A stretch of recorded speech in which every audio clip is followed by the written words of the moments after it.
আমি কিছুদিন আগে স্ট্যাটাস দিয়েছিলাম যে গারো ছেলেরা তারা তাদের বিয়ে করার অধিকার হারাচ্ছে। ঠিক আছে? কেন আমি এই কথা বলেছি?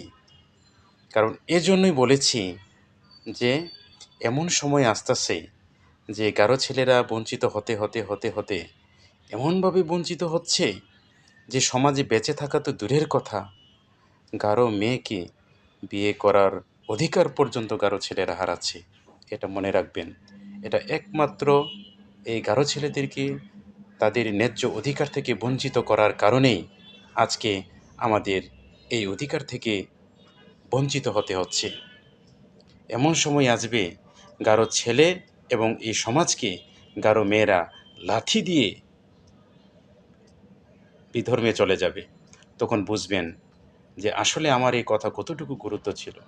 সময় থাকতে বুঝতে হবে, সময় চলে গেলে আর বুঝে লাভ হবে না। এটা মনে রাখবেন। আমি আবারও বলছি, কারো ছেলেরা যদি অধিকারহীন অবস্থায় যদি এভাবে চলতে থাকে, তাহলে অবশ্যই গারো ছেলেরা সমাজে বসবাস করা এবং গারো মেয়েদেরকে বিবাহ করার অধিকার হারাবে।